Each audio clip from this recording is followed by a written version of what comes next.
Alright, so normally I would be pushing out a video on an unboxing, comics of some sort, but I want to talk about the new movie, Shang Chi. My wife and I went out to go see it on Friday night, and going into that movie, from the trailers, I really wasn't excited, which is really sad because Shang Chi, the Master of Kung Fu, is one of the very first comic books that I started reading as a kid.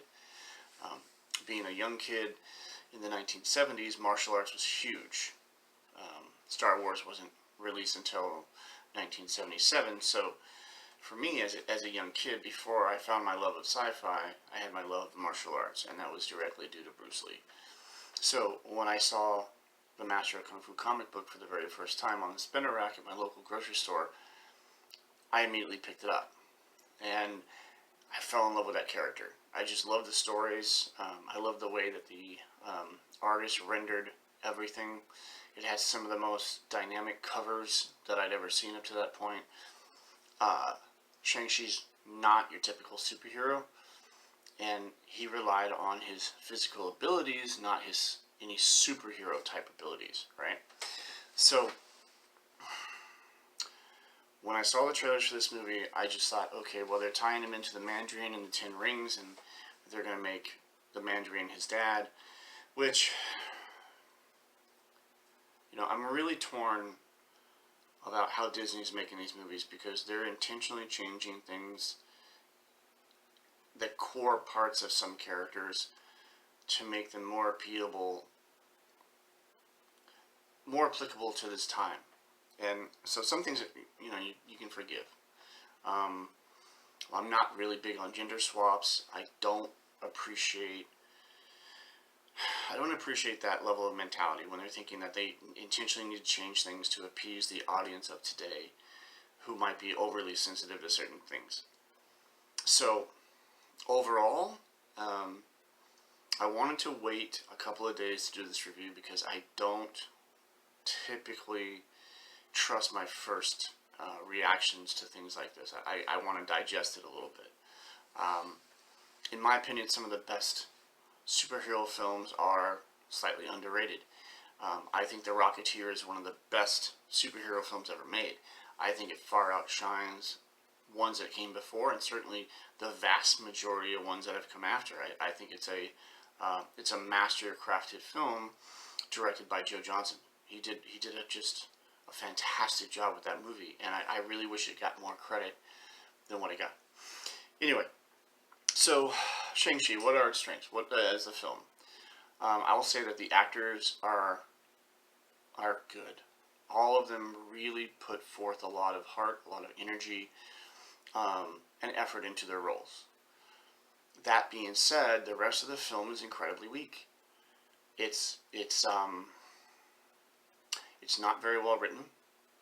The CGI that's in it is so over the top that it truly made me feel like this is a Disney movie. It had its good moments, it had its bad moments, it had good comedy, it had flat comedy. But for me overall, I'm left feeling like this was such a wasted opportunity. For the amount of money that they put into this film, it's been talked about that the martial arts in this movie is as good or nearly as good as what came in The Raid Redemption, John Wick, Daredevil, the Netflix series, for the most part. And honestly, I really don't see it. I don't see those comparisons. I see more of a correlation to Crouching Tiger, Hidden Dragon. And also The Last Airbender. Dave at Comic Book Collects, or Comic Book Investments, he brought this up in his review of the movie, that it reminded him of The Last Airbender. And the more I thought about it, I was like, you know what, there's definitely some correlations there. So let's talk about the actors in general. I want to start with a minor character, the character of Razor Fist. That character is really comical in the film. He's not threatening. He doesn't appear to be too dangerous because he can't hit anything or kill anything, except he does kill a bus. The character of Death Dealer. I don't know this particular martial artist. I've never watched any of his stuff, but phenomenal martial artist. Completely wasted. Michelle Yeoh is in the film, and I mean, she's good in everything she does. She's a top-notch actor. I would much prefer to see her in this than ever see her in Star Trek Discovery again. The rest of the actors, the main actor, Simu Lin, I think that's how you pronounce his name, I apologize.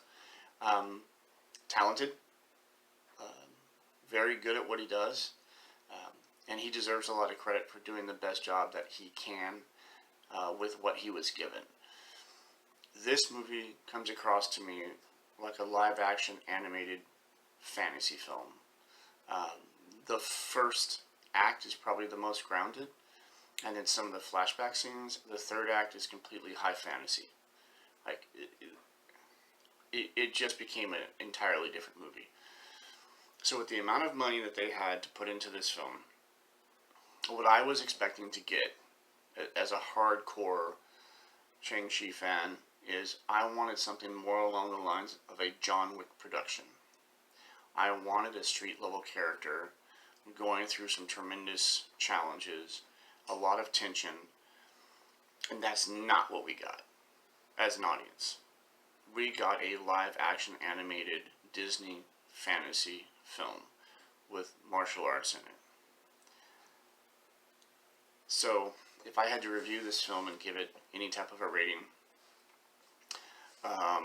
I would say honestly it's about a 3.5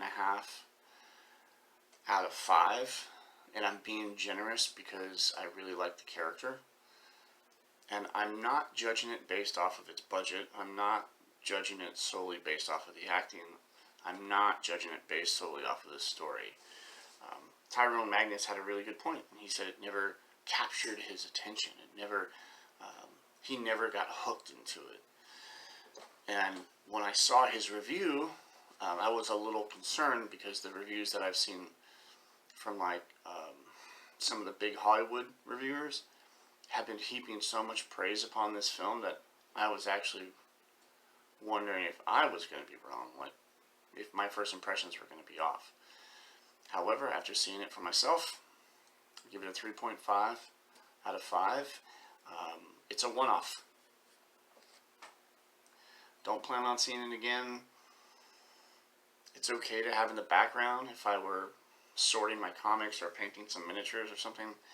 I'm not going to buy it on Blu-ray. This is a one and done for me, and I'm really sad about that. I think there were tremendous missed opportunities, and honestly, in 2 weeks I could have generated a rough draft for a much better film. I mean, just even if it were an outline, a 10-page outline, I could have written a more engaging plot than what we got. So go see it for yourself. Decide if it's for you. I think anybody who goes into this movie expecting to see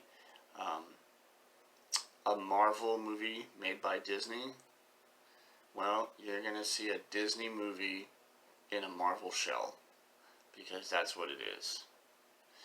Anyway, that's my review. Keep it short, kind of sweet. I really wanted more out of the movie. I will say that the actor who played the Mandarin, so Shang-Chi's father, stole every scene he was in. Fantastic performance on his part. Probably given just as much screen time as Shang-Chi, and rightfully so. Fantastic performance on his part. Probably the most enjoyable part of that movie was when he was on screen. Otherwise, it's okay. Well, have fun at the movies. And, yeah, let me know what you think down below in the comments. If you've seen it, comment below. Let me know. Alright.